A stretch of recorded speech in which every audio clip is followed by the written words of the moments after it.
Character is like a tree and reputation like a shadow. The shadow is what we think of it. The tree is the real thing.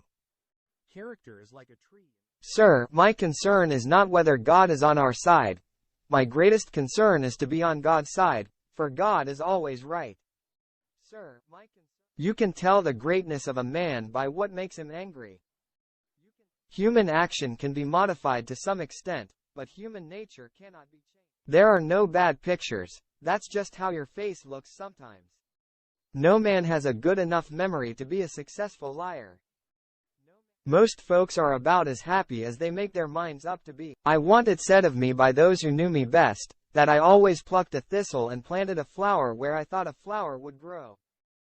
I am rather inclined to silence, and whether that be wise or not, it is at least more unusual nowadays to find a man who can hold his tongue than to find one who cannot. For people who like that kind of a book, that is the kind of book they will like.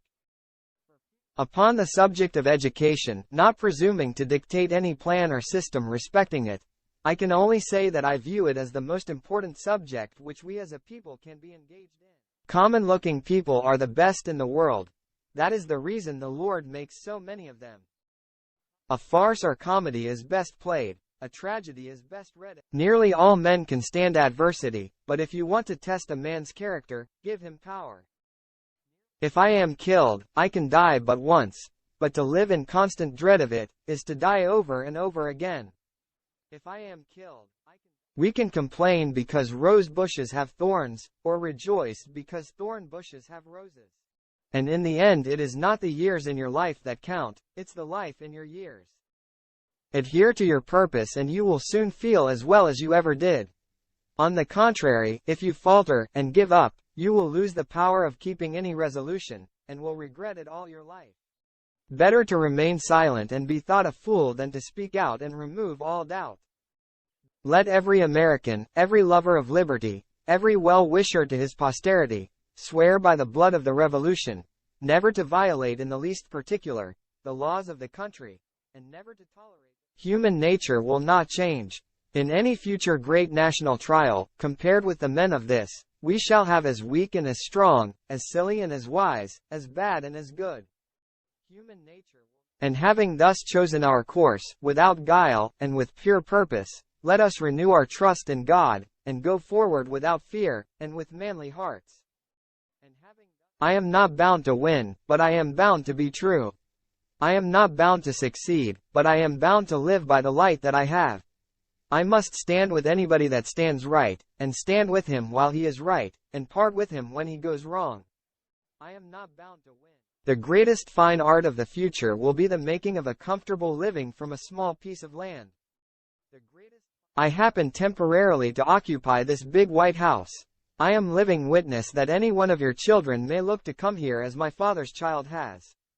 The one victory we can ever call complete will be that one which proclaims that there is not one slave or one drunkard on the face of God's green earth.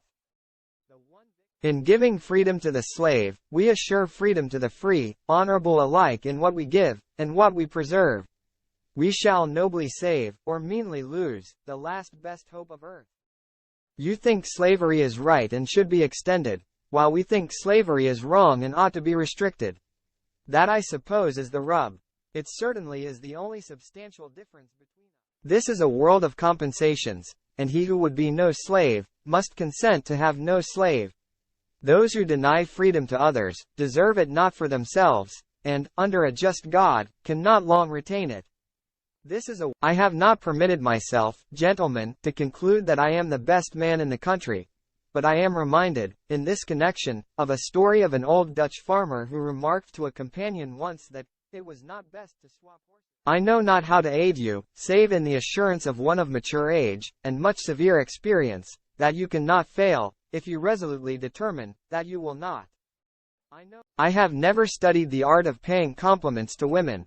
But I must say that if all that has been said by orators and poets since the creation of the world in praise of women were applied to the women of America, it would not do them justice for their conduct during this war.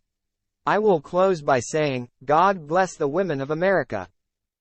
With malice toward none, with charity for all, with firmness in the right as God gives us to see the right, Let us strive on to finish the work we are in, to bind up the nation's wounds, to care for him who shall have borne the battle, and for his widow and his orphan, to do all which may achieve and cherish a just and lasting peace, among ourselves, and with all nations. Surely God would not have created such a being as man, with an ability to grasp the infinite, to exist only for a day. No, no.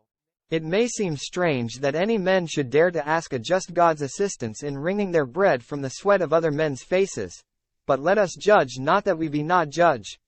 The prayers of both could not be answered, that of neither has been answered fully. The Almighty has his own purposes. No man is good enough to govern another man, without that other's consent.